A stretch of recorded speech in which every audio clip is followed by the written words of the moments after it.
time for interjections. I will open up to interjections, one on each side. We are going to go non-stop for about 15 minutes. Put your question to the other side. The first round is from this side. Who has the interjections, please? Do all of you have interjections? So I get a sense. Do all of you have interjections? Your first interjection, and to who? Vanchika, go ahead. I need to ask Mr. Chaudhary. And, go on.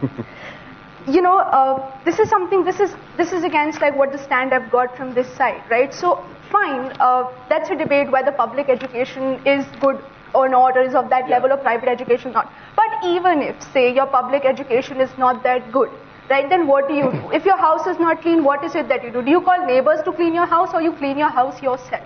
Right? So also, you know, this assumption on the side that the state does not help with privatization has to be cleared. Right? So the debate also needs to go whether the state helping in privatization is good or not. Right? To which I need to ask Mr. Chaudhary. Right?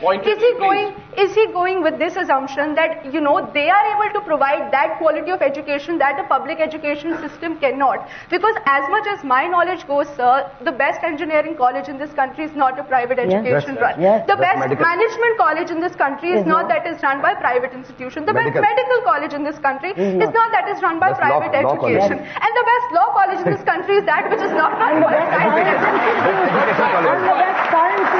Good point. Let's get an answer from Arindam. Even if you didn't have these specs, right, what is it that you do? Do you clean your house, or do you ask neighbors to clean your house? Okay, Arindam Chaudhary. Yeah, today we open up everything.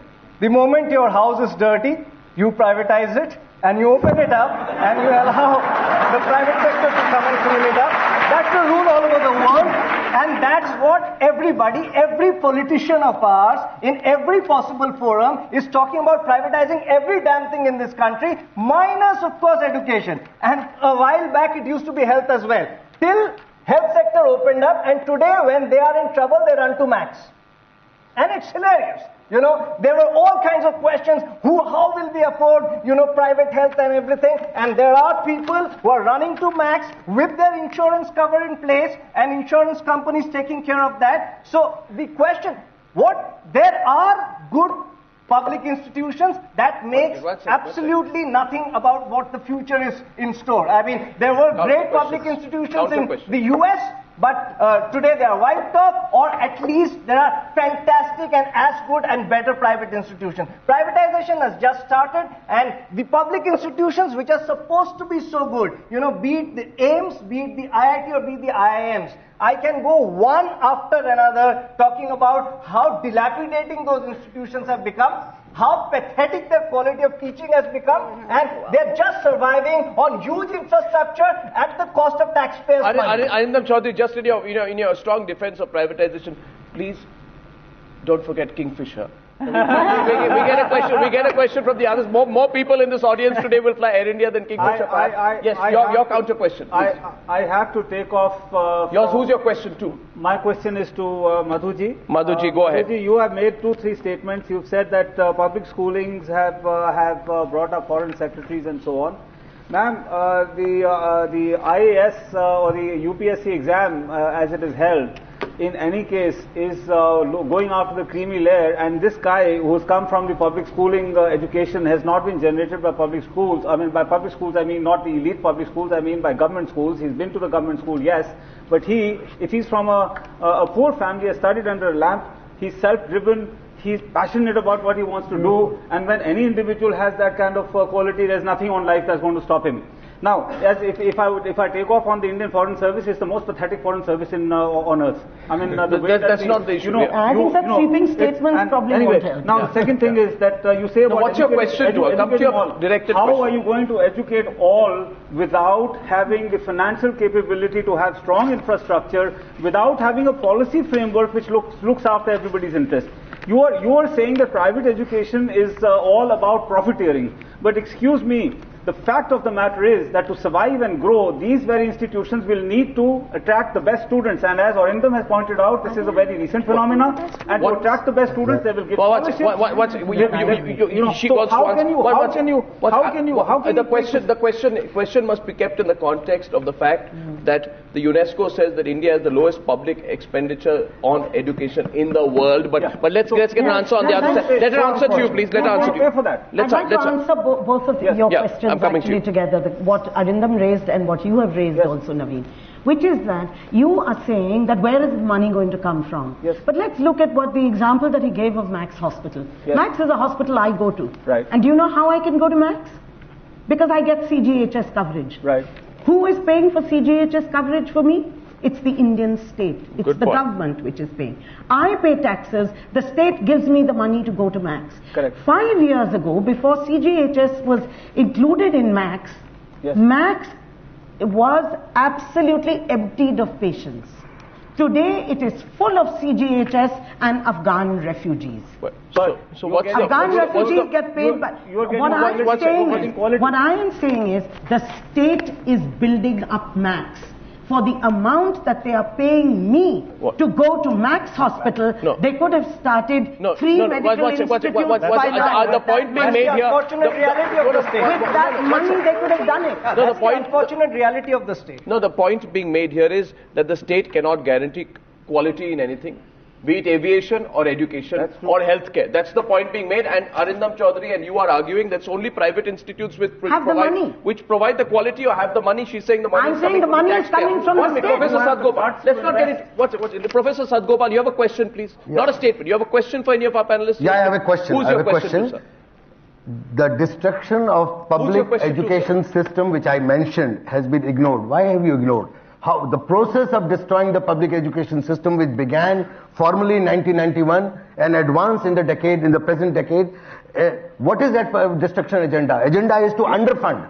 Please, let me complete. Let him complete. In 1990, government was spending 4% of GDP, nothing great, but still 4% of GDP. Today is spending 3.5% of GDP. What are you alleging? And who's your question to? And underfunding, why is underfunding taking place? Underfunding taking place in order to promote privatization, number one. Number two, the moment government announces that we're going to give low interest bank loans to the corporate houses for setting up private institutions, the first person who runs up to Mr. Sibbal is a leading person for the corporate houses.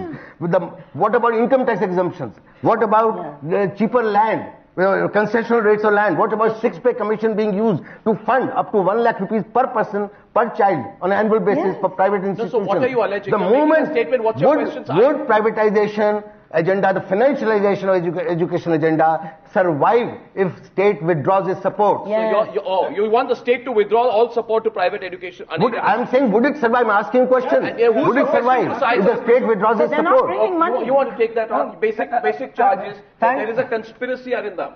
It's a conspiracy of the state. Yeah, it's which a massive allows the conspiracy banks, of the the state, banks are funding which you. has Public sector banks are destroyed funding you. Let him every respond. Let public him respond to system. you. Yeah. There's a massive conspiracy of the state which has destroyed every public system in this country.